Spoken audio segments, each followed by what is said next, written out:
Hello बच्चों, welcome to social science with Rinki. कैसे हैं आप? उम्मीद करती हूँ आप सभी अच्छे होंगे। आज जो हम इस वीडियो में पढ़ने जा रहे हैं वो 11th क्लास की हिस्ट्री पढ़ने जा रहे हैं। हमने 11th क्लास के हिस्ट्री के चैप्टर फर्स्ट से स्टार्ट किया था, लेखन कला और शहरी जीवन।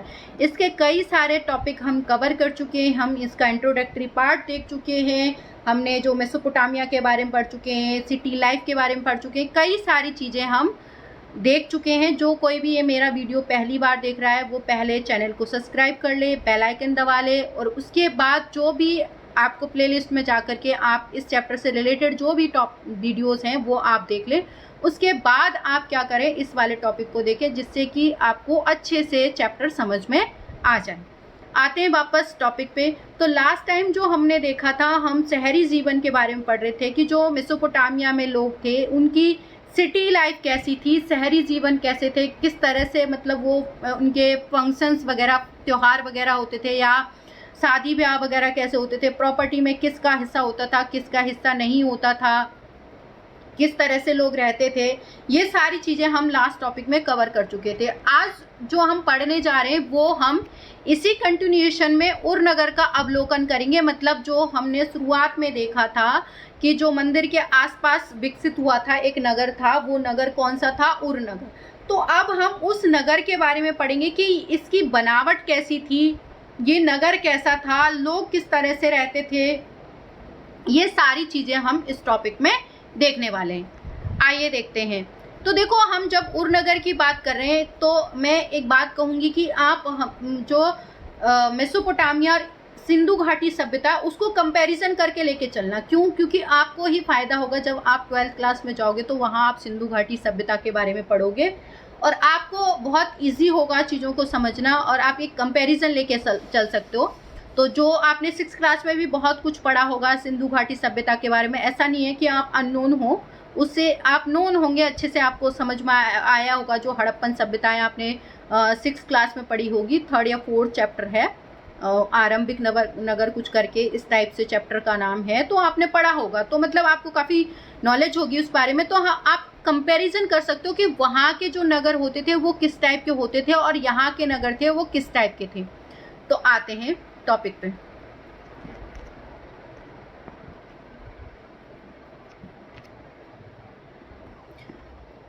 आइए अब उरनगर का अवलोकन करें। यह उन नगरों में से एक था जहां सबसे पहले खुदाई की गई। देखो, सबसे पहले जो शहर मिला था या खुदाई की गई थी वो शहर था उरनगर। तो उन नगरों में से सबसे पहला ये क्या था? शहर था जहां खुदाई की गई थी। उर मेसोपोटामिया का ऐसा नगर था जिसके साधारण घरों की खुदाई 1930 के दशक में सुव्यवस्थित ढंग से की गई थी। इसको अंडरलाइन भी कर लेना बच्चों कि जो नगर था वो ऐसा मेसोपोटामिया का एक ऐसा नगर था जिसमें क्या थे, साधारण घरों की खुदाई की गई थी। कब? 1930 में, जिससे हमें पता चलता है उन घरों की खुदाई से कि किस टाइप के घर हुआ करते थे उस टाइम में।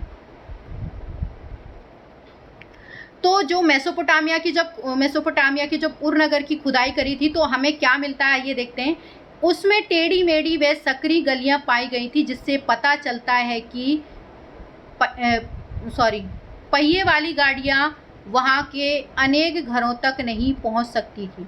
देखो, जो खुदाई करी है उरनगर की जब खुदाई करी थी वहाँ के जो आम घरों की, साधारण घरों की, तो उससे हमें ये पता चल रहा है कि वो घर की जो गलियाँ थी वो बहुत सकड़ी थी। और इससे ये आइडिया हम लगा सकते हैं कि वहाँ पहिए वाली गाड़ी तो जा ही नहीं सकती घरों के अंदर तक। अब जब घरों के अंदर तक गाड़ियाँ नहीं जा रही हैं तो लोग सामान लाने ले जाने का काम कैसे करते होंगे? मतलब क्या किया होगा उन लोगों ने जब गलियाँ इतनी सकड़ी हैं। तो देखते हैं क्या करते थे। अनाज के बोरे और ईंधन के गट्ठे संभवतः गधे पर लाद कर लाए जाते थे। मतलब हो सकता है कि उस टाइम, अब जब गाड़ी अंदर नहीं जा रही है तो क्या करेंगे, किसी जानवर या इंसान का ही सहारा लेंगे। तो इंसान तो इतना लाद के लेके नहीं जाएगा, तो वो क्या करते थे, गधे को लेते थे और उस गधे पर लाद देते थे अनाज भी और लकड़ी के गट्ठर भी, कि भाई चल आप और पहुंचा दे घर। फिर क्या होता था कि जो पतली व घुमावदार गलियों तथा घरों के भूखंडों को एक जैसा आकार ना होने से यह निष्कर्ष निकालता है कि नगर नियोजन की पद्धति का अभाव था। देखो, हमारे जो सिंधु घाटी सभ्यता के वो नगर इस तरह से बनावट, जैसे ये आपकी एक चौड़ी सड़क है, ठीक है, ये एक सड़क है, ठीक है, ओके। अब क्या है, ये सड़क हो गई, ये सड़क से रिलेटेड ये नाली हो गई, ठीक है, जुड़ी हुई एक नाली हो गई। एक मिनट, ये आपकी सड़क हो गई, यहाँ ये नाली हो गई, ठीक है।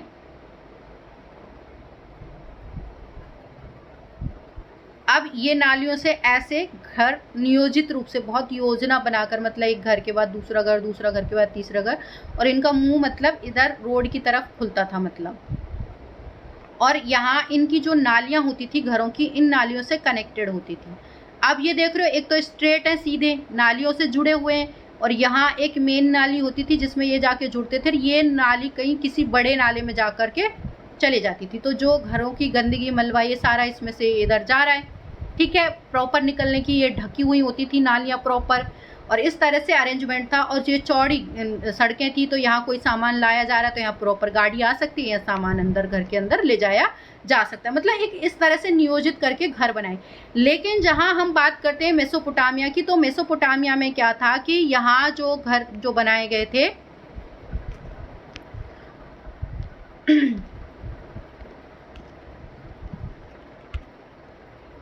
यहाँ जो घर बनाए गए थे वो क्या थे कि यहाँ पर मतलब प्रॉपर योजना बना करके नहीं बनाए गए थे ये घर।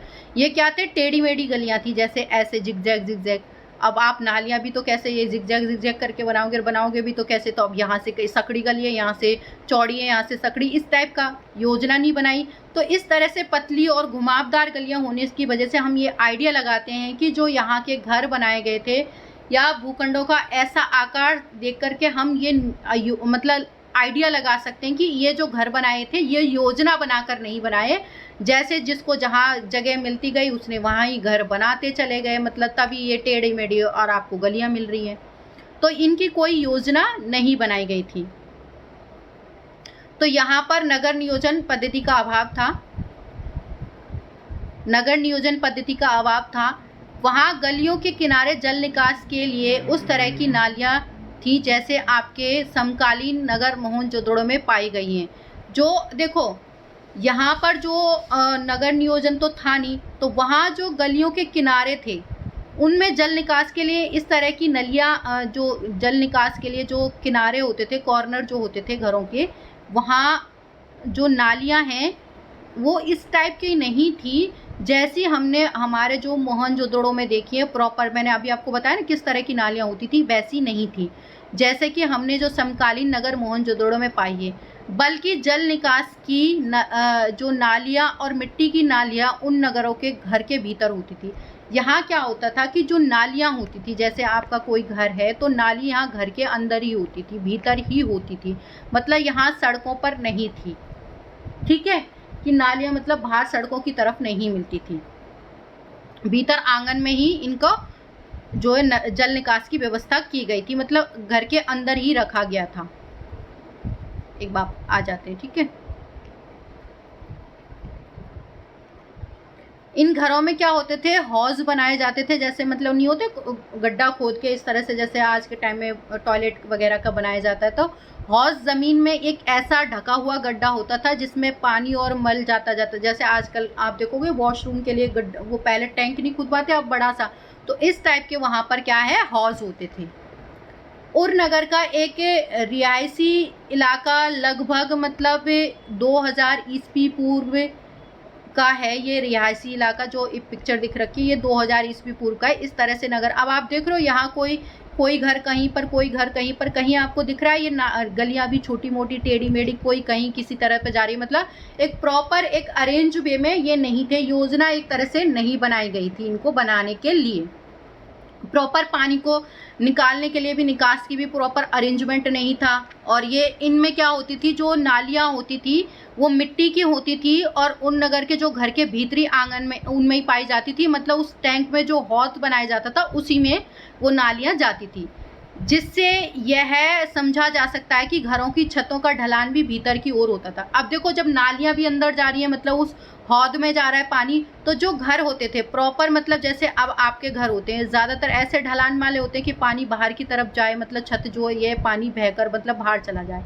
लेकिन जब हम बात कर रहे हैं मेसोपोटामिया के घरों की, तो वो इस टाइप के घर होते होंगे जो इनका पानी है मतलब घर के अंदर ही जाए, जिससे कि वो सारा पानी कहाँ चला जाए, हौद में, क्योंकि बाहर तो निकालने के लिए कोई अरेंजमेंट ही नहीं था। तो इनके घरों की जो छतों की ढलान है वो किस तरफ होती होंगी, भीतर की तरफ होती होंगी। वर्षा का पानी निकास नली के माध्यम से भीतरी आंगन में बने हुए हौज में ले जाया जाता था। शायद यह इसलिए किया जाता था कि एक साथ तेज बारिश आने पर घर के बाहर की कच्ची जो गलियां हैं वो बुरी तरह क्या होती थी, कीचड़ से भर जाती थी। अब देखो वो जो गलियां हैं वो मतलब प्रॉपर तो बनी हुई नहीं थी, प्रॉपर सड़क तो थी नहीं, मतलब छोटी मोटी गलियां थी, और अगर बाहर पानी जाएगा बारिश के टाइम में तो वो कीचड़ से भर जाएंगी, फिर निकलने के लिए रास्ता ही नहीं रहेगा। तो शायद इसलिए जो ये नालियां हैं मतलब बारिश का पानी घर के अंदर वो हौद में ही जाए। इस तरह से इनकी ढलान घरों की छतें कैसी रही होंगी, जो भीतर की तरफ ही रही होंगी। फिर ऐसा प्रतीत होता है कि लोग अपने घर का सारा कूड़ा कचरा बाहर गलियों में डाल देते थे। अब आप देख रहे हो कि अब पानी का तो अरेंजमेंट कर लिया, हौद में चला गया, लेकिन अब झाड़ू तो लगाते होंगे ना रोज, झाड़ू वगैरह, तो वो कचरा कहाँ डालते होंगे, वो नालियों पे डालते होंगे।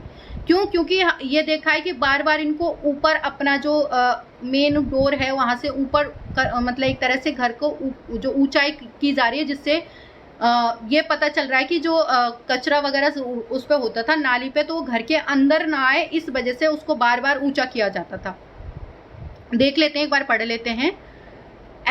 फिर ऐसा प्रतीत होता है कि लोग अपने घर का सारा कूड़ा कचरा बुहार कर मतलब झाड़ू लगाकर गलियों में डाल देते थे, जहां वह आने जाने वाले लोगों के पैरों के नीचे आता रहता था। मतलब सड़कों पे डाल दिया कचरा, आने जाने जो कोई भी आ जा रहा है उसके पैर के नीचे आ रहा है, इस तरह से। मतलब इस प्रकार बाहर कूड़ा डालने के लिए गलियों की सतह क्या है, ऊंची उठ जाती थी। जब आप देखो, जब कूड़ा डालोगे तो लेयर बाई वो ऊंची तो होती चली जाएगी।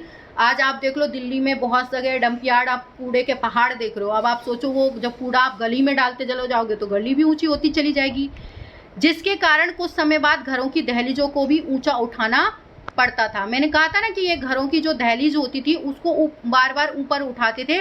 रीजन क्या था? रीजन ये था कि वो कचरा क्या है, सड़क पे ही डाल देते थे। अब जब सड़क पे कचरा डालेंगे तो ऑब्वियस सी बात है वो कचरा बह के बारिश के टाइम में तो घर के अंदर ही आ जाएगा।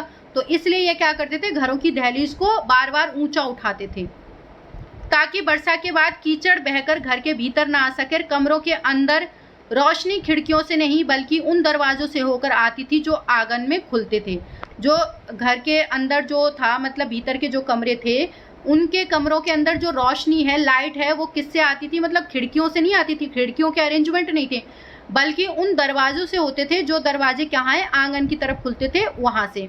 इससे क्या है, घर परिवारों में गोपनीयता भी बनी रहती थी। मतलब इससे ये हो सकता है कि जो खिड़कियां वगैरह नहीं थी, उससे ये आइडिया लगाया जा सकता है कि इनके घर परिवारों में गोपनीयता रखने के लिए मतलब इस तरह से बनाया जाता था। जब उन्हें मतलब हवा वगैरह लेनी होती थी या रोशनी वगैरह, तो गेट को खोल देते होंगे वो।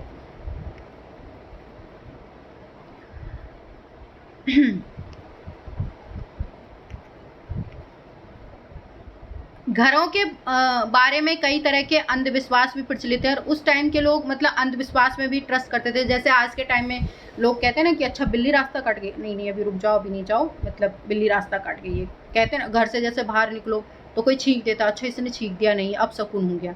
तो इस तरह से लोग कुछ अंधविश्वासों में भी ट्रस्ट करते थे, मतलब इस टाइप के कुछ चीज़ों में। तो वो चीज़ें क्या थी, आइए देखते हैं।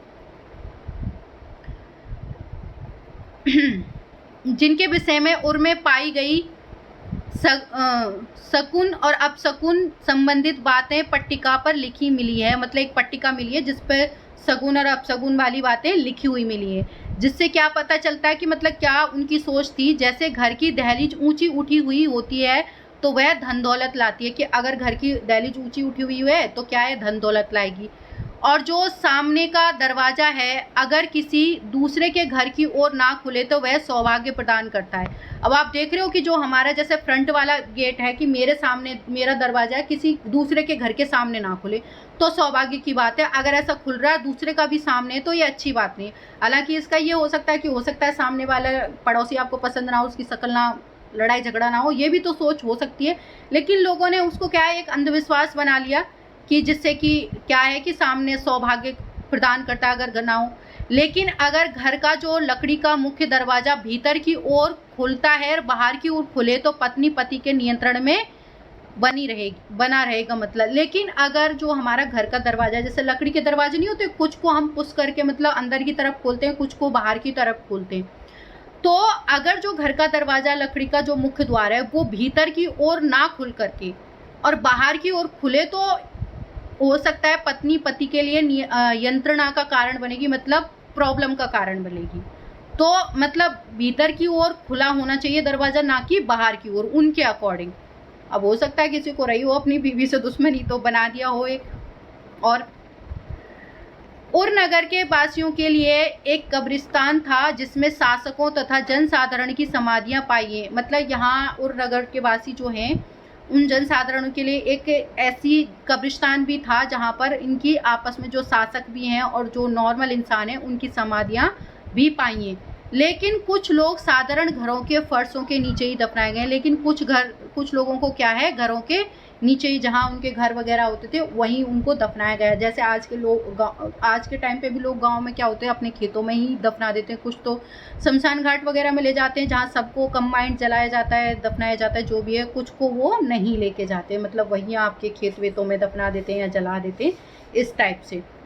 तो ये हमारा हो गया उर नगर की भाई कैसी सोसाइटी थी, लोग कैसे रहते थे, क्या अंधविश्वास था, किस तरह के घर बने हुए थे, ये सारा कुछ। देखो अगर आप ध्यान से इस वीडियो को देख लोगे तो मुझे नहीं लगता कि तुम्हें रटने की ज़रूरत पड़ेगी, अच्छे से आपको ये चैप्टर याद हो जाएगा। लेकिन ध्यान से, और जब भी आप इसको वीडियो को सुनने बैठे तो प्लीज़ एनसीईआरटी लेके ज़रूर बैठें, क्योंकि आप लोग क्या होते हो कि 10th तक तो जब आप एसएसटी वगैरह पढ़ रहे होते हो, नॉर्मल बेसिक चीज़ें आप पढ़ रहे होते हो, आपने हिस्ट्री का ये वाला पार्ट नहीं पढ़ा है, इतनी डिटेल्ड में नहीं पढ़ा, पहली बार पढ़ रहे होते हो, तो थोड़ा फोकस की ज़रूरत होती है। इसके लिए आप एनसीईआरटी साथ में लेके बैठे। और अगर फिर भी कोई डाउट्स आते तो आप कमेंट करके मुझसे पूछ सकती हैं, मैं आपको उनका रिप्लाई कर दूंगी। Thank you so much. अगला जो वीडियो है उसके बाद हम नेक्स्ट उसमें कवर करेंगे, अगला वीडियो में अगला टॉपिक कवर करेंगे। जिन्होंने चैनल को सब्सक्राइब नहीं किया है सब्सक्राइब कर लें, बेल आइकन ज़रूर दबा लें, जिससे कि मेरी नेक्स्ट वीडियो जब भी अपलोड हो तो आप तक उसका नोटिफिकेशन पहुंच जाए। थैंक यू सो मच, मिलते हैं नेक्स्ट वीडियो में।